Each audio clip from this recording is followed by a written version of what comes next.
Hey, welcome to the Sci-Fi AI show.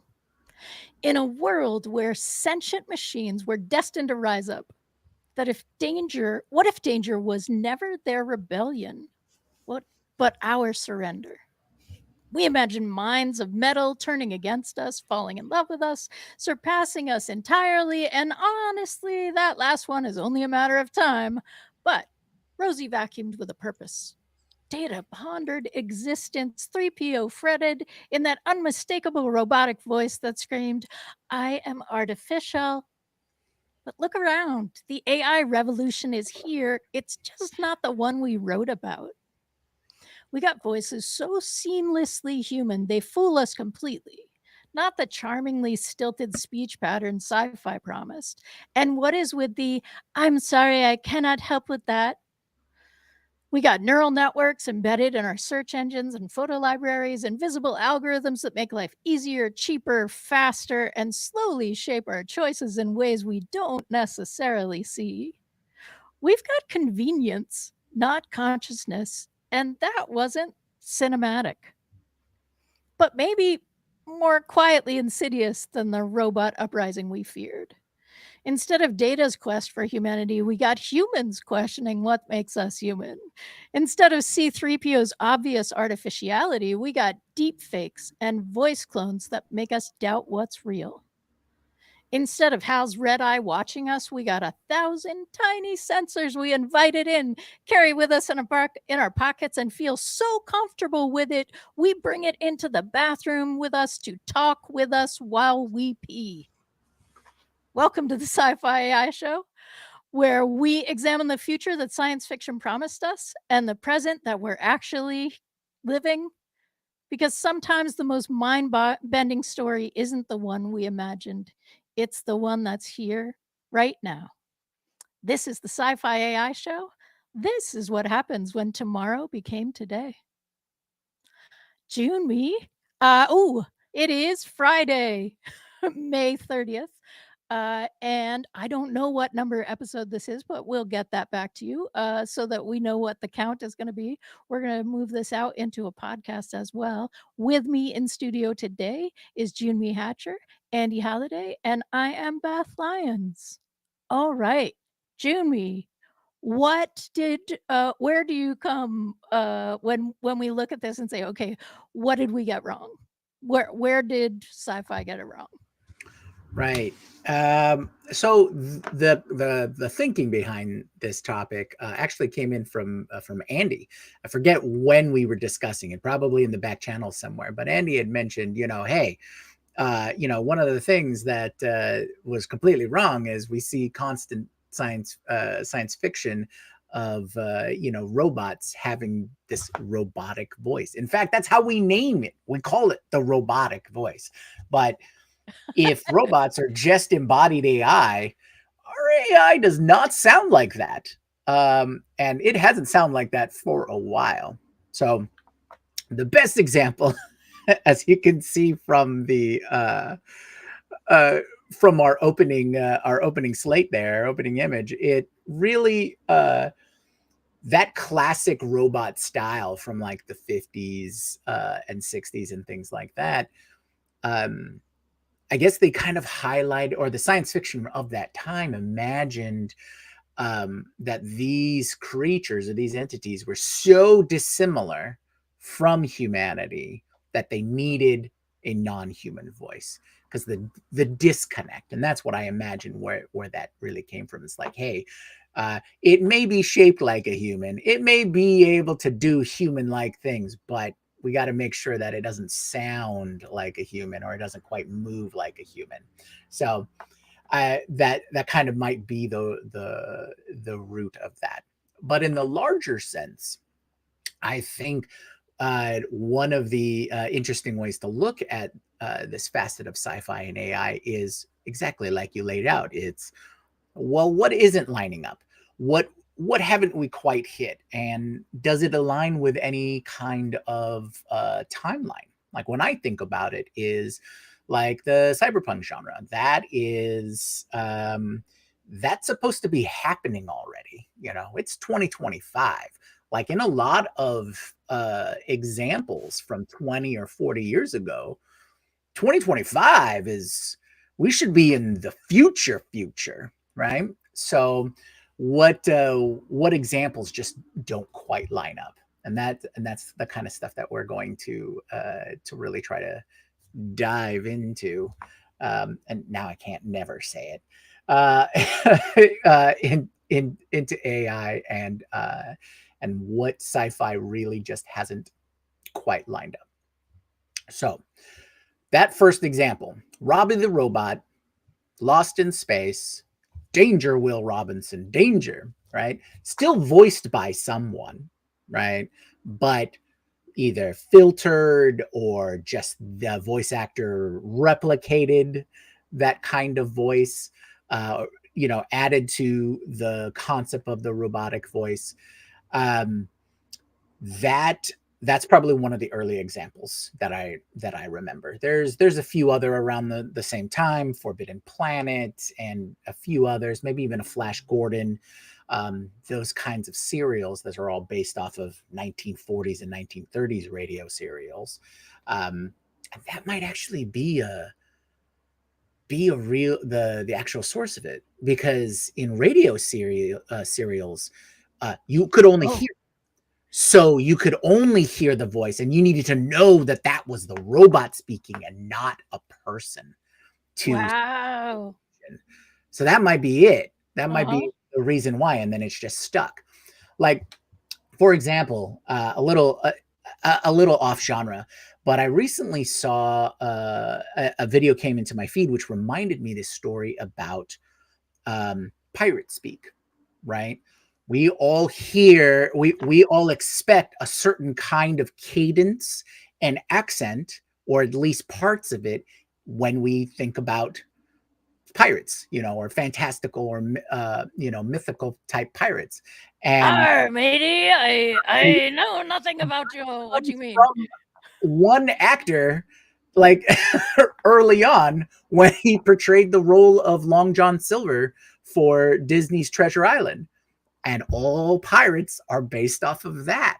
So, you know, so it's interesting to see how a single example kind of leads us down the line. So I imagine it's that kind of thing for robots itself. Now, uh, now in terms of other things that we AI or sci-fi has not gotten right about AI, I think there's a whole bunch of references that we can do, or it might be along the lines of, we don't recognize a path to it, not anytime soon, right? And that's where that timeline thing comes in. But definitely love to know if either of you have an experience or touch point where that disconnect comes from. Yeah, Andy, I'm curious about your do you remember saying that making that observation about the robotic voice? Um yeah, Yeah, I'm curious. I do recall saying something like that. I think the context was in order to avoid the deep fake problem of voice cloning and so say impersonation of live humans, that there ought to be a rule, a rule of robotics and or AI, that they have to have some kind of identifiable sound to their voice that says this is an AI voice.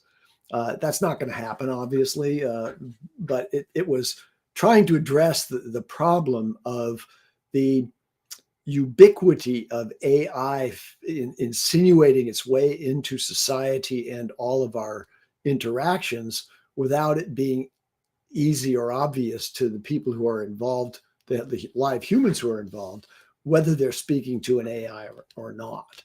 And I think that's one of the things that science fiction just generally got wrong about how AI would insinuate itself into society.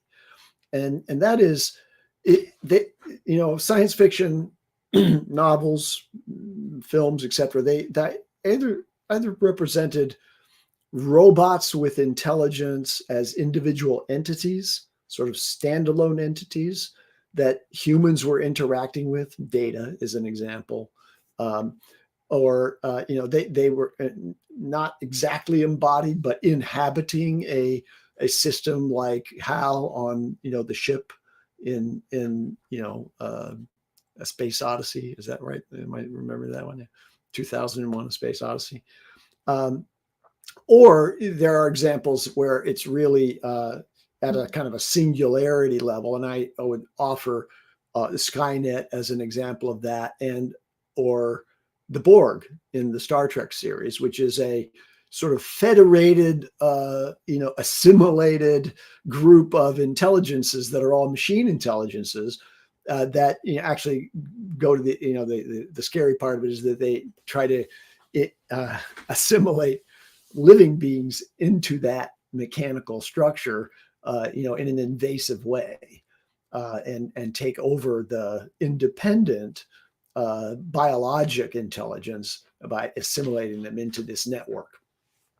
So those are really polar opposites. But what's really happening is, AI is finding its way through the collaboration with humans, or co-intelligence with humans. It's finding its way into things like, in the news right now, you have the MAHA report on what's going on, in the health and human services approach to the management of our collective health in the United States of America. That report was apparently written by AI, and AI hallucinated some citations and made a bunch of other errors, and so it wasn't ever shown on that report that, this leveraged AI in order to summarize or generate the report in part or wholly. And as a result, we can't easily distinguish between what is potentially corrupted by imperfect AI and what was reviewed and carefully presented by human reviewers, who did the duty of validating what was generated by the AI, and they should be able to take advantage of AI in order to accelerate the processing and formatting of a report. But to have AI, whether you're a lawyer or whether you're the secretary of whatever Kennedy is, right? I forget his title, but to put that out as the position of the U.S. government is embarrassing, and that is an example of how AI is finding its way into our lives, and it's not a robot on the street that suddenly goes rogue because it develops a nefarious objective. So Jyunmi, actually, I wonder, like, this is something that the predictions in the movies got close, right? That the real challenge, that in some ways one of the real challenges will be human use of AI or human misuse of AI than AI, right? Because I'm thinking in line with what Andy's thinking, there are sort of thriller, like psychological thriller kinds of things, like who's a regent. Am I saying the word wrong? It's when Beth tries to play in movies she has not actually seen yet. Oh, a replicant? A replicant. Yes. Thank you. Gotcha. As opposed to, I don't know, someone who takes you around a museum. Yes, that's not what I mean. So like those kinds of things. Who is real? Who isn't? Those kind of psychological thrillers, or somebody's going to be found out, we must hide, we must not sure who we can trust. Those things sort of did come close in some ways, or maybe we're getting closer. That feel right? Or we're not quite at the place where are you a robot, prove your humanity, but to like we do actually. Now I'm wondering, have they been inoculating us the whole time where like you go on a thing that says prove you're not a robot by clicking this box, right? Right. Captchas was our first example of wanting to determine who's a robot and who's not. that's funny, but there sci-fi has given us plenty of examples of why we would try to differentiate, or why we would want to identify, and that's because humans would see it as a threat, right? That there's a facet where we humans look at the machine, realize, oh, this is way more capable than us. We're instilled with fear. Or the other way around is, oh, the computer or the AI got smart enough, so now it realizes, based upon our entire history, how humans are going to react. Now it's reacting in fear, you know. And these ways of looking at it, or these stories being told, is an examination of, you know, our humanity, one from the outside, one from the inside, internal, external, that kind of thing. And so, and this is where these narratives are kind of built out of, is so that we can safely explore these questions without it being, if we make this decision now, it's going to affect us forever, right? It's sort of like a practice, or here's our sandbox that we can work in. The thing with today, and one of the reasons the show exists, is, well, sci-fi and AI are getting closer and closer. Oh, they're the same now. Okay, now we have to actually make the decision. What did we learn from 50 or 60 years of science fiction? Did we learn our lesson? Do we have guidance on better choices than we may have made? If we make these kinds of choices, this is probably what's going to happen. You know, those kinds of things. And I think particularly the context for this show is, it's important to see what paths have been chosen from the technological side of things, the AI side of things, that we tried to think up would be the probability, and we were wrong, like from the sci-fi side of things. It's like, okay, now we need a whole new slew of stories, because now we're in a different place, right? Writing sci-fi in 2025 is going to be vastly different than an author who had to write it in the 50s or the 80s, or even the early 2000s, because of, we have just so much more to draw upon, but also we've seen further down the road, oh, we took a left instead of a right down this path, and that kind of thing.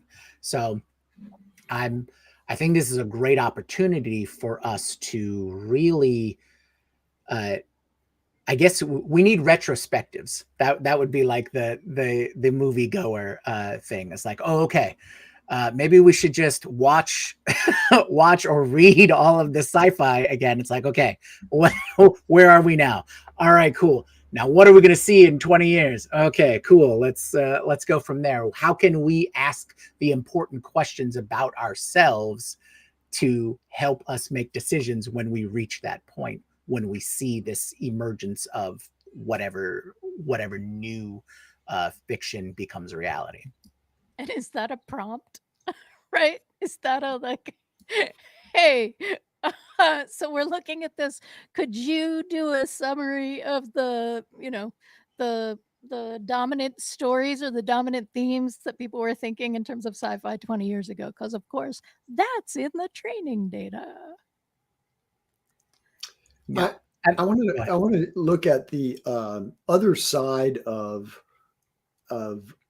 let me say what the first side is, and I'll tell you what I think the other side is. The first side that I referred to was, okay, the way AI is coming into our awareness is, you know, especially around where AI is underperforming or failing, and that, you know, that is problematic. But we all, you know, provide some generosity to AI that, oh, it's the worst it's ever going to be, and it'll get better as time goes on. But the other side of that equation is that AI is already superhuman in many respects.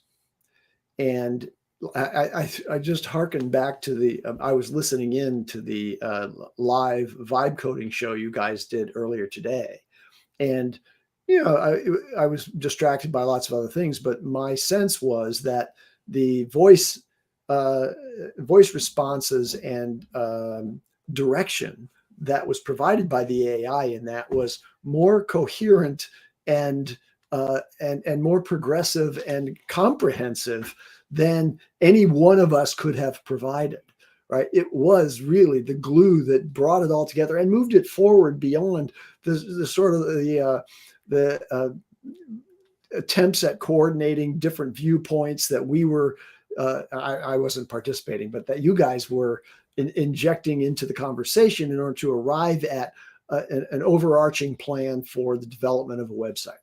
So what was impressive was just how good the AI was at being a facilitator, not just a facilitator, but a major contributor to the ideation and the structuring of that process. So that's what I mean when I say AI is already superhuman.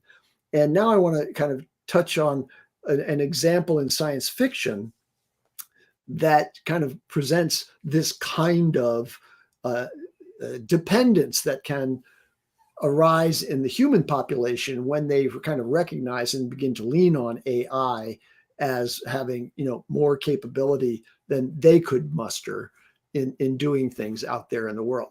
And I hope we can call this AI, but what was it? I think it's WALL-E. So in WALL-E, the humans end up being, really kind of entitled and lazy and riding around, and they're overweight and they're not moving their bodies anymore. And they really have lost their sharp edge. They're not really contributing so much as they are just kind of laying around. And somehow, and I saw this with my children long ago, so I only saw it once. So I don't know exactly how the thing resolves, but at some point, the machine intelligence that's there in this, animated science fiction, that's a children's story, really, to a large degree. It somehow inspires the humans to get off their console, chaise lounge, and get up and start to move their bodies again and get interactively engaged with the world.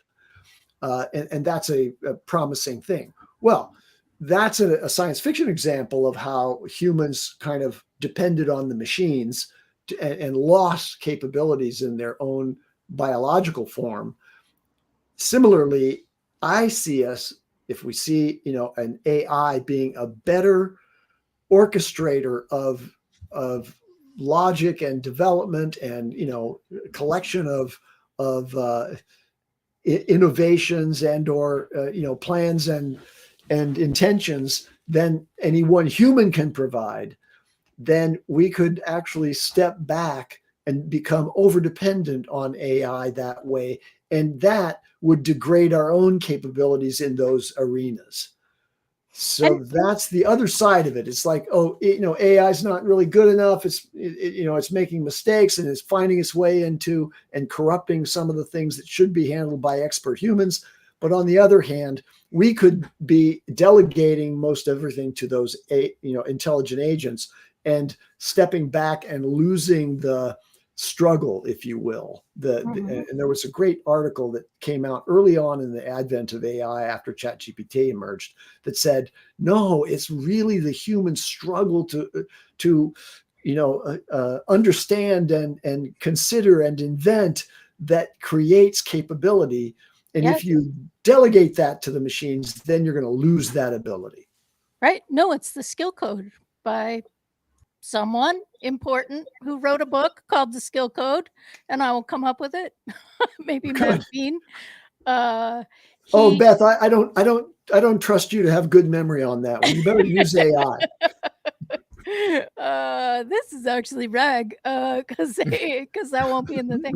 But he did a bunch of research. He's a Stanford, MIT postdoc, all the things, and yes, there's tons of data that it is in fact that place of overexertion intellectually where you're struggling that helps build wisdom.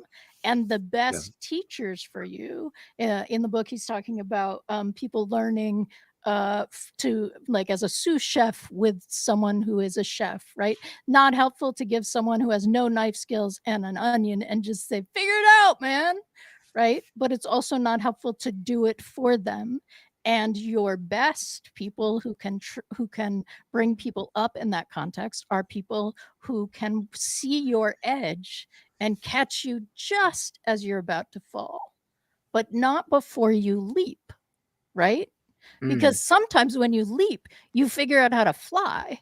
And that's the point. That is the point of the thing, is figuring out your flying muscles in this context. And there are a bunch of other places where we see that. And I'm seeing more people on X like, is everybody else having a situation where we can't remember anything? Because like every time I have a question, I go, ChatGPT. Well, right? So like there's no struggle. Okay. All right. I think there's a few things that we might need to clarify or define, or at least from my approach or the way I look at it. I mean, what we're talking about so far, it does fall within the alignment category, right? How we want to define what AI is going to help us with, right? Or what we're developing with AI to help us with. So going all the way back to the Wall-E, just a fine point, the coordinating or orchestrating AI turned out to be the villain, because its idea was, we need to keep the humans exactly the way they are, otherwise there's no purpose for us. And then it was Wall-E and Eve. I should remember that one. That are other AI that are, like you said, get humans up and running and aware, wake them up, so to speak, and things like that. Which narratively is fun, because now it's we're the humans are are just basic participants. We're the audience, right? And the audience watching is the audience inside the movie, and it's the AI that are working against each other to help us. Okay, but I'll drop that there. But so what we're talking about, again, it's an alignment issue. Where is the line, right? So far, what I imagine AI providing for us is to fulfill the necessities, right? Necessity is the mother of invention, so the saying goes, right? We are always going to invent some new technology that's going to provide us some sort of value to fulfill a necessity. So as long as we are aware and paying attention to things, we can see where the line is. Now, normally that kind of happens organically. We get to a certain point and the people are like, throw it away. I don't want to deal with that anymore, right? This is where it can be, we've seen manifestations of this, whether that be certain groups over time, not being involved in certain technological achievements. Take, for example, groups of people like the Quakers, or the Amish, right? They say, nope, this is the line. This is where we're sticking. Okay, cool. There's various Luddite movements, those kinds of things. But that just comes down to determining what the alignment is. Now, for me, I think AI is going to take care of all of those boring things, all the things that aren't really important to humanity being human, right? I don't ever need to calculate a KPI on a spreadsheet ever again. I don't want to do that kind of stuff. Lots of knowledge work is busy work, and then if you take that down the line, there's so much more that can be done, right? Now, will there be some chaos as we adjust from point A to point B? Absolutely. And is it very important that we do this in a measured way so that we can adjust as quickly, or try to adjust as quickly as technology? Absolutely. But when we're going back to analyzing if we're going to fall victim, that's where that awareness comes in. And we we proselytize on DAS all the time about AI literacy and education and awareness kinds of things. So go watch DAS if you're probably watching that already. That's how you know we exist.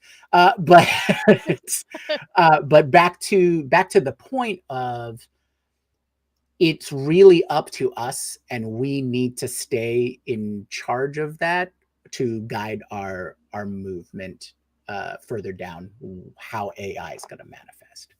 Now, back to the context of this show, looking at it from like what Andy presented, and looking at it from what else did we get wrong in this process, right? What's important about this process of analyzing what we got wrong, or what our expectations are of AI? I think we should take a few other examples. So is there anything that comes to either your mind, Beth? Yes. Although it's probably not what you're thinking of, but as we're talking about this, I am realizing that there is a built-in bias to the discussion and the question, because sci-fi is a performance art. Sci-fi is literary. Sci-fi is cinematic. Like, boring, mundane, like we just, asked the question 100 times, and then got done and went and made coffee, is not in and of itself a story that gets told, unless it's a comedic thing. I asked it 100 times and then I said no. Or, right, I've lost my mind because I can't, I'm just screaming at AI, right? We feel a need to insert some sort of cinematic entertainment, dramatic or comedic or whatever, but it's got to be it needs to have an ick, not an ick, whatever. It needs to have a heightening, which then brings it into an entertainment thing for us, because that's the place where we're consuming it. And our lives are actually way more mundane. And in some ways, right? Like, I mean, if we look at reality TV, that is very not real. And you like grab all of the points that from like a really boring full day, and then we heighten them a little bit with camera angles because it's not actually that entertaining or that kind of thing. I wonder if that's part of this too. What we got wrong was that we weren't going to be in a movie, right? Oh, We're going to okay. be living with AI. Right. What is reality? Okay, I see your point, right? Because of that performative nature, we want to tell a story, a narrative. We're already trying to look at it from that point of view, where it isn't. Yeah, I mean, who would buy the sci-fi book that was, all right, your emails can be written better by your AI. We show someone writing, this didn't have to be a meeting, it could have been an email, and then AI sends it off to everybody that needs it.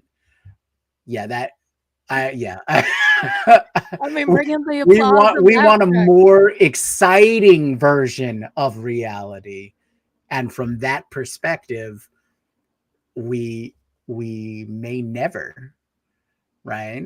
We Mhm. may never have the exciting version of reality because of the way that's written.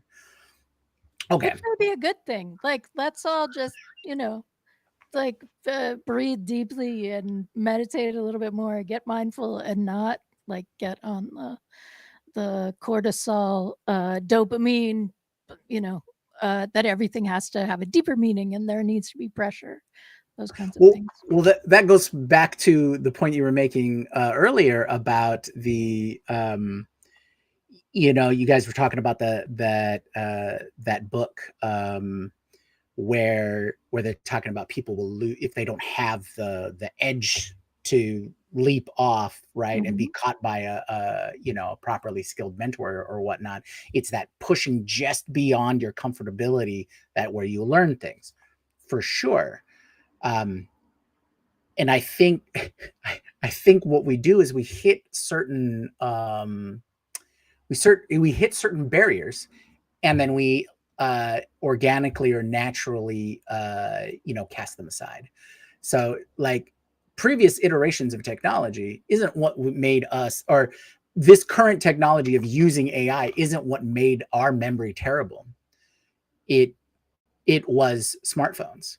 That was the just previous iteration, because you don't need to memorize any phone numbers once you had a phone that you could put your phone numbers in with a name, right? Mom, this is mom's phone number. Dad, this is dad's phone number. You didn't need to remember any phone numbers anymore. And I suppose that goes just beyond smartphones and just cell phones in general, anything that you could put that memory into. Um, you know, other things were like message taking, answering services, or, Ooh, those pink notepads, recorders. Yeah, right? yeah, exactly. Like, do I need to, if I'm on a call and someone takes a message, it's a little bit of the telephone game, right? Someone got the message, wrote their version of the message, what they heard, and then presented you the post-it with the message. Oh, here's your message. I have no idea what this is about. Oh, yeah. Yeah. Oh, yeah, the thing that we're talking about. It's those kinds of things. We're always finding ways to make our lives easier, right? Fulfilling those necessities. And we take it to a point where it's no longer useful to us. Now, it could be said that with this latest band of technology, AI specifically, we are reaching a point where, or it's moving so quickly, we can't change things once they've reached a point of no return, right? And that might be that hopefully is not a thing that we have identified in sci-fi and seen tons of stories about that that we get right.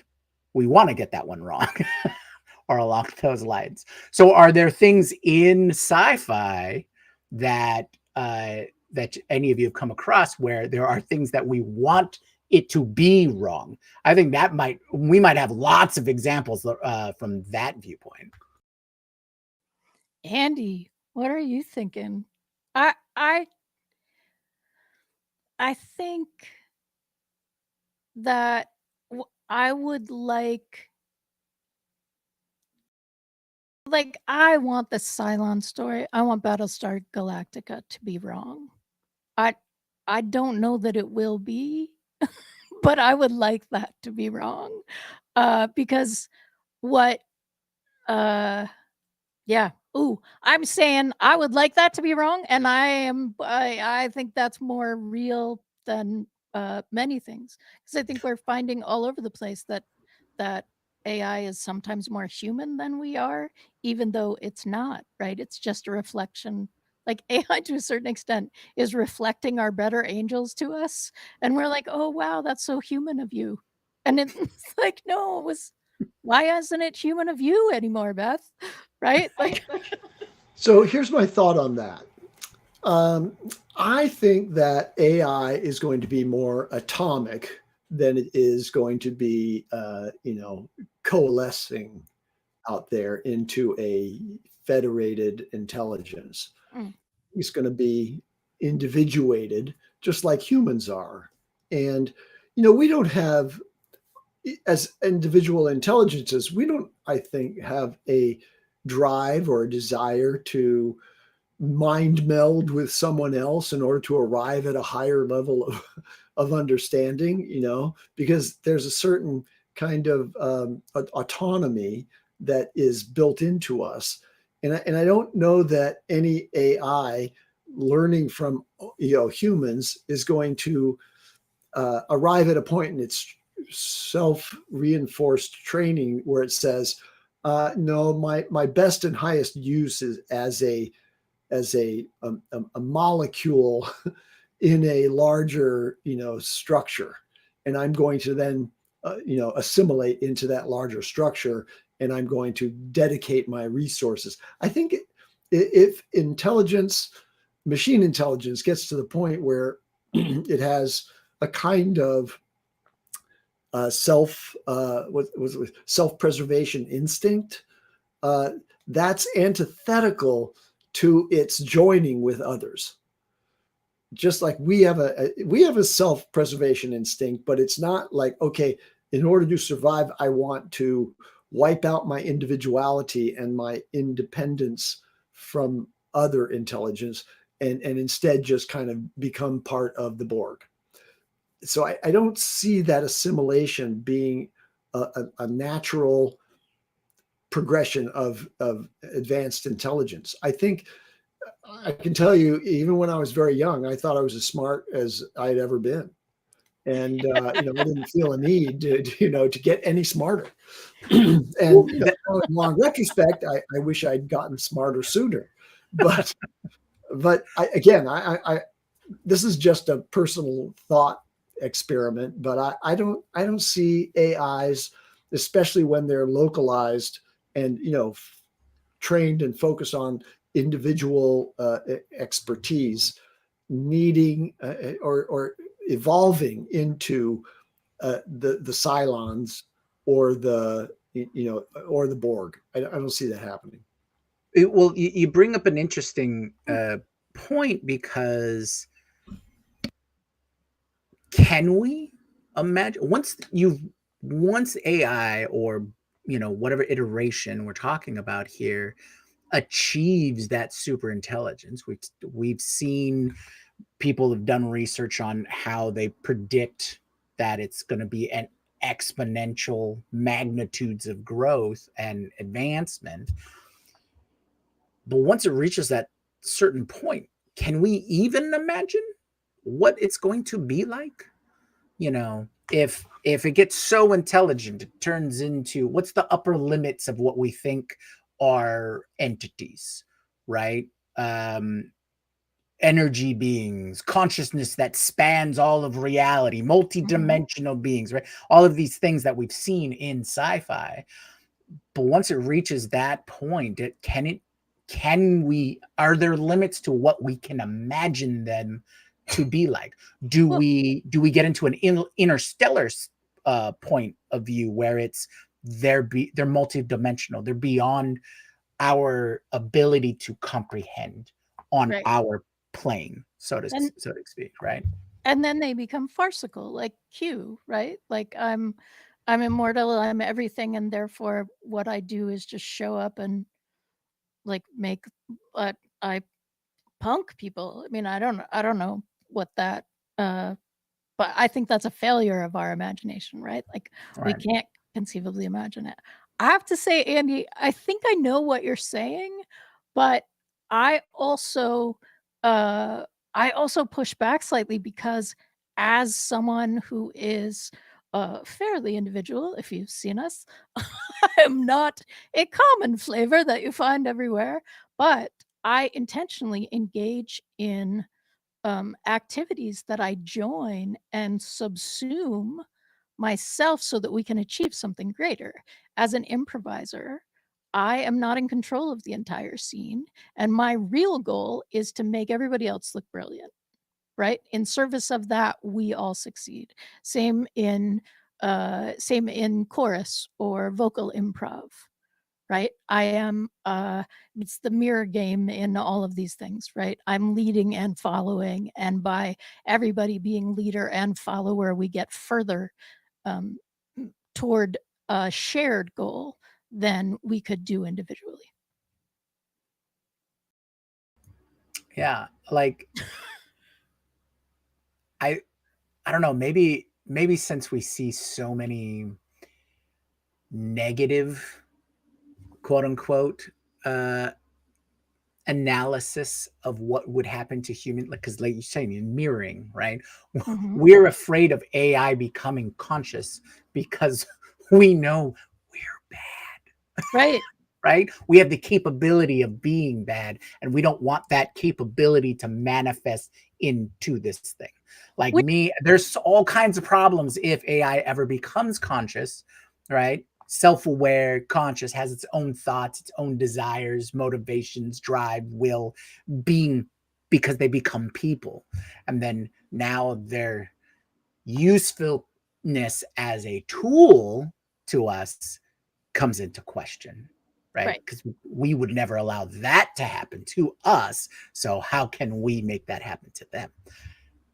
I would I would think that hopefully that if all of the projections are accurate, the moment that happens, they are already super intelligent and have no need for us. We're relevant in their state of being, and they just go off and do whatever they're going to do, So right? one of the yes.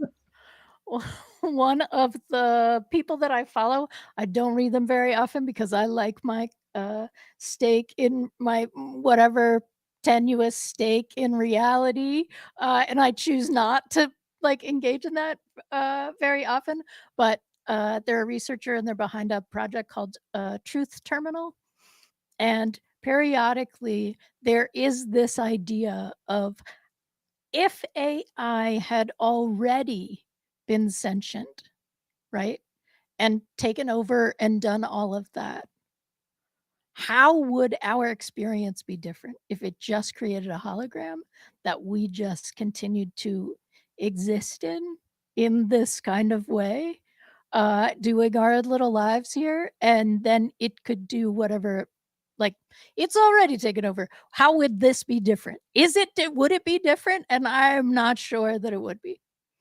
Uh, And that is an example of how every every sci-fi discussion really boils down to, hey, we need a replicator, and reality is questionable.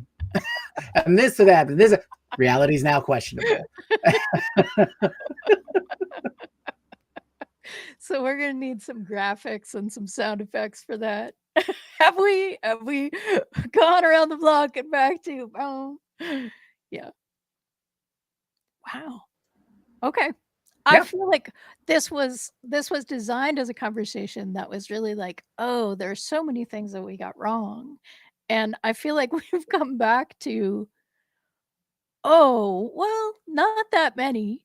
There's still time to get it wrong." Right? The robot uprising, we haven't seen the full robots, so that could still happen. Sci-fi surpassing our abilities, we have Andy pointed out that in many ways it already has, and there's still room, right? That isn't running out anytime soon either. And then yes, the idea of like, okay, but don't we want it to get it wrong? Don't we yeah. want some of it to get it wrong? Because that's a good thing. Right, right. So because stories are so much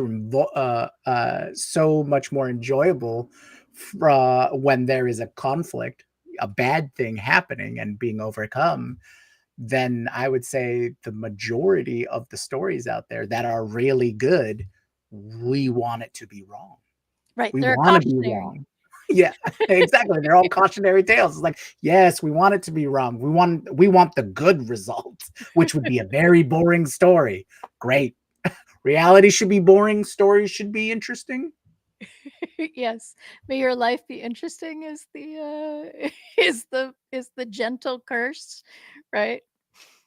All right. So, I'm gonna go back and look at stuff. Jumi, did you we sort of took a left turn when you said, "Did we have examples?" Did you have examples of, ones that you wanted us to get wrong? Oh, well, I think any of our stories that end with a large swath of the population being controlled or destroyed. So the Terminator series, the Matrix series. I understand that the Matrix might have ended on a higher note, but remember, those billions of people are still plugged into the machine at the end. So yeah, those kinds of Ooh. examples, I think, is probably the things that we absolutely want to get completely wrong, and everything is rainbows and daisies. You said plugged into machines and I had like a ooh kind of moment because maybe part of what they got wrong was that it's literally a plug and you can see it, right? It's feeding you stuff back and forth as opposed to walking down the street and seeing this, right? Like that we're all literally plugged into our individual machines. Right. It What just one doesn't. form of control, just it's just a different facade built around Right. it. Yeah. It just doesn't turn your skin transparent and have like that little goopy, milky white thing that is just creepy. And I don't know why everybody uses it, but it's maybe because it's just so creepy. Or the first person did, and it's like the pirate speak. It was so effective now. If we want to make sure that we're clear that this robot has some sort of thing going into it, it's going to be milky white. All right. Well, this has been a really fun conversation. I'm willing to go further, but it feels like we've come to a culmination. So let's have our final thoughts. What are you, Andy? Why don't you get us started with a final thought? Then we'll go to Jumi.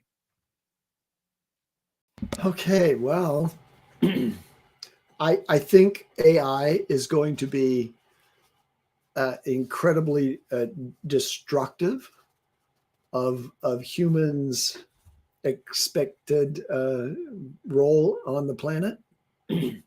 I think it poses incredible dangers to the functioning of society, and I don't think it's going to be, as in the case of science fiction, that will be done outside the hands of humans. I think that those difficulties that we need to face are going to be in the hands of the the technocracy, let's call it, and the major oligarchs that come from that. And there seems to be an unwillingness to preserve human dignity in the form of the policies that are, I think, presaging what's going to happen when there is an enormous acceleration of the income and wealth inequities that exist on the planet. And the power of AI is going to be in the hands of the very few. So I think that's what it's going to look like. That has probably been discussed in numerous science fiction novellas, but the typical film and or animation depictions of AI and machine intelligence out there don't really touch on that as much. So I think that's really what's going to happen. It's going to be humans exploiting other humans, or disregarding other humans as they exploit the resources of intelligence and the natural resources of the planet for their own gain.